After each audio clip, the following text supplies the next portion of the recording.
Alright, this is a movie. Came out in 1989, Intruder. I was able to see like in '05 because, well, Blockbuster came into town that I lived and they took over the small video store that had all the '80s slasher movies, the low budget ones.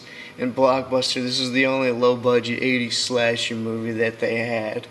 Because Blockbuster sucks, so I'm going to do a rant on that in the future. That's a whole other different movie to me. Look forward to that coming soon. Alright, just sum it up. And the only reason why they had this is because we live in Michigan, and that's where Sam Raimi, a lot of Sam Raimi, Scott Spiegel, and Lawrence Bender, the guy who co-produced, helped Quentin Tarantino do his first movie, Reservoir Dogs. So a lot of talented people were involved in this. This came out in 1989. It only had 100,000. To think, these are the guys who made Evil Dead. Sam Raimi was involved, and he's an actor in this, and he plays a pretty big part as a slasher movie. A lot of people get hacked up. We're gonna have to go over all the death scenes, but yeah, and the gore is outstanding. Good props, good story. And anyway, nice and simple. The setting is like it's a grocery store, and all the employees are restocking the shelves and getting killed one by one. And it's a whodunit, and you don't know who the killer is to the ending, so we'll go to that in the ending. But it starts off with like her freaking ex-boyfriend coming in. Yeah, the greased up kid comes in. And you think he's the killer first? And he shows up just to get his girl back. And he's freaking making a scene all upset at her, and then she like gives him he's buying oh my cigarettes. God, you know how many guys are like... She's like, it's $1.39, and he looks at her like he's still pissed, like, oh. Even though like nowadays they're $7. You know how many guys are like making a scene in public, like, I'm just here to get my girl back. And then he fights the manager, like, I'm fights gonna avoid a couple employees, and they throw him out, and he's still standing there like, I just want my girl. Not before they show like a whole bunch of filler. Yeah, it's pretty retarded. The opening credits last forever too. It's like a moonshot, even though it's not a werewolf movie. And before they even throw him out, it's filler of them like running around the store looking for him. It's like a mini mart. And that's like 10 minutes filler. It's hilarious. It's like 12 minutes. And you're like, alright. So yeah, the first time I saw this, I didn't enjoy it as much, but I didn't really understand the '80s genre, obviously, because I was deprived because of Blockbuster. The horror section. The second time watching this, you have a lot more appreciation for it. Blockbuster's horror section just kept on getting smaller. But no, the first like 40 minutes, the script is really bad though. They like try and work up this. No, they just work in this greased up guy as a red herring, and there's a whole bunch of dark filler and bad jokes left and right. Just and anyway, looking for him and nothing happening. Yeah, so after they throw him out, there's like a bunch of filler, and he's just like, I'm not going until I get my girl. Like looking into the thing. And then the girl tells like the other girl about how he killed someone. Also, the girl in it, the secondary girl in it is what's her name, Emilio Estevez, Charlie Sheen's sister. And you're like, that's Charlie Sheen's And she's sister. also the final girl from Sleepaway Camp 2, Unhappy Campers. Check out that movie, 1987. Classic. I freaking love that movie. So they throw him out. And then it's like no, she tells the story about how he killed someone at a rock concert. She's like, he's a murderer and he's already out on the loose. And then they gather up the group, and the two managers are there. There's so many characters to get hacked up. He's like, yeah. There's only one of them that's funny, like the stoner one. 49%, and he owns 51. We're selling it. So y'all gonna have to find a new job. So they're like, oh, yay. Then he tells the guy he lost his head joke about how he was a volunteer fireman. Next scene, I'm stocking beer. And then the cops show up, and they have a few bad jokes to say. Of course, the cops finally show up. Even though the chick didn't even like get a hold of him because the guy hung up the phone. They're like, we're too busy doing domestic disputes to answer to you 80s slasher victims. And I don't know what this theme is playing, but just go with it.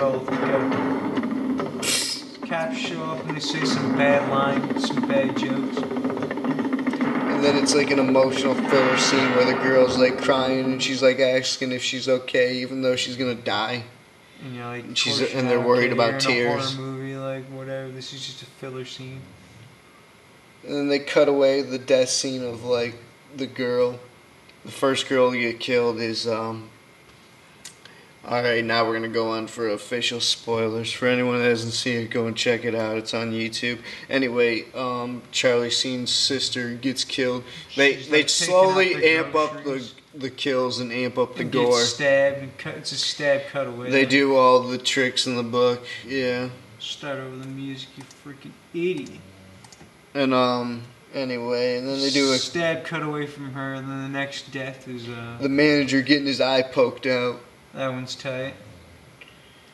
Because he wants to settle, because all their crew members, they're just losing money because they're like in Grass Lake, Michigan, and they can't even like provide for their kids. They can't even like move sugar off the freaking shelves. Because all the crew members are just like stealing beer and eating like chicken in the back. And eating like Fritos and getting high in like the bake room that they talk about, and they go into like 3 different scenes. And anyway, but they never bake. Then it's the olive jar. Like he puts the eyeball in the olive jar. Like he's that smooth to like be walking around sticking eyeballs in jars. Yeah, only in a horror movie or Leatherface's fridge would there be an eyeball in the olive jar. I love that scene. That's really great. It's pretty dope. Good horror effect. You gotta love the camera that they shot it with. What? The feeling. Camera? Yeah, they make it feel like it was shot in the late 80s, but it doesn't have that corny, poppy, like, 80s feel. It has a darker, early 80s feel, early 80s slasher feel, if you know what I'm saying, if you've seen enough. 80s kind of stuck in the 70s? Yeah, but instead of it being, like, late 80s comedy, like Cheerleader Camp or something. Yeah, they stuck with the gore feel, the horror feel. And then he gets stabbed, and anyway, let's see... Then the guy who gets stabbed and his blood, like, his guts go on the back of, like, a bunch of 24 packs of Natty Ice beer. Oh, that one's tight. That's where they first, like, show a bunch of blood. That's the first time that they I think it's the director's cut that we ended up seeing. It was like the beer covered in blood, and you're like, oh, all over the cans, you're like, oh. Yeah, great scene. Pretty good shot. We're going to go over a bunch of death scenes here. This is where they rack them up. They got the blood right in this one. It was all dark. No one notices that anyone's dead, even though they'd all be bumming squares off of each other. Oh, I know, right? And they're all like having breaks every 2 seconds, like working through the night. And then the funny guy gets his like head compressed. What? The one who has the headphones on? It's like freaking Scanner style. His like head deflates and like it's lots of blood. It's pretty sweet effect. And then like the hydraulics, like that's the blood all over. Want to hear Sam Raimi's death scene? Tell him. He gets a hook to his dome. No, he picks him up and spoilers, Intruder spoilers. Sam Raimi's death scene.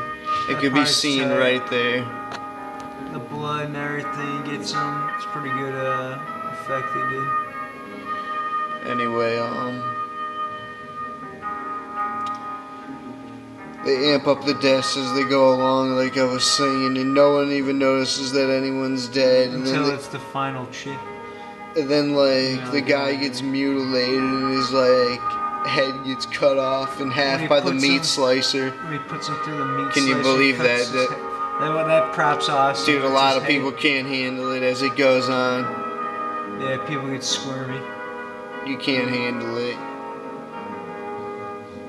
Nah, they can handle it if they love gore. But a lot of people can't handle it. It gets gorier.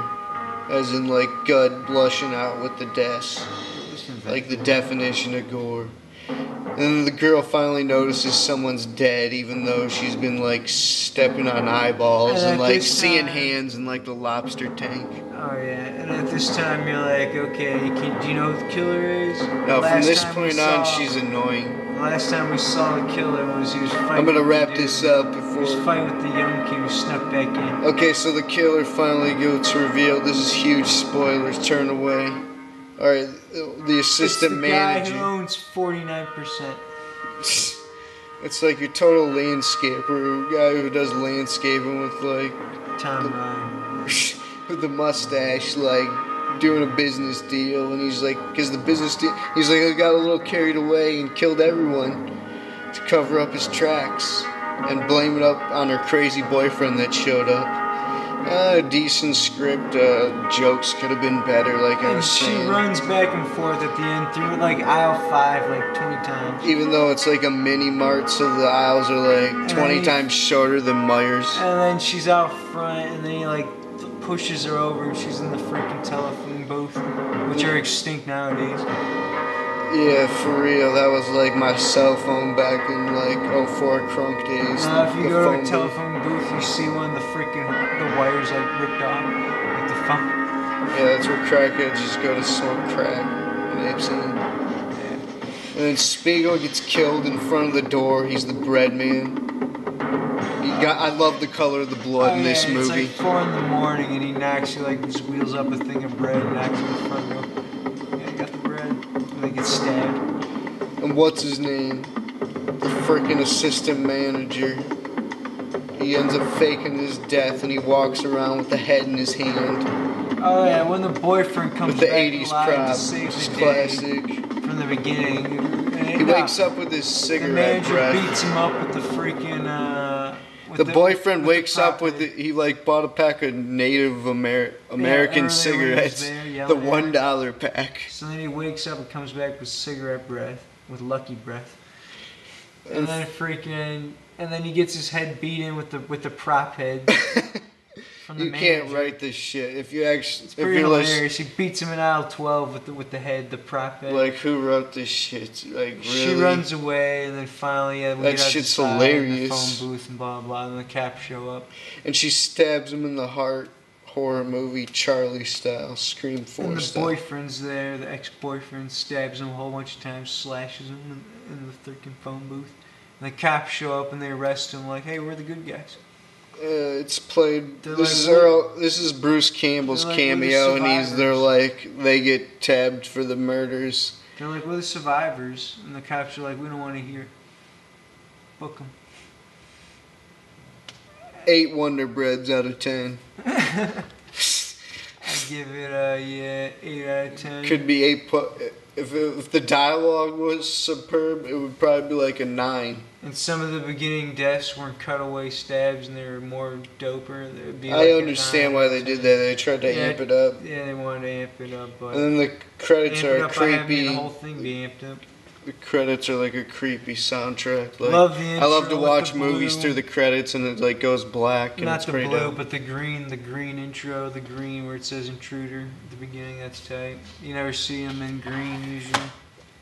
Anyway, look for our next review on what was I gonna say? On Villain News or Creepshow 9. You're gonna do a review on ranting on Blockbuster. On how their horror section gets smaller and smaller.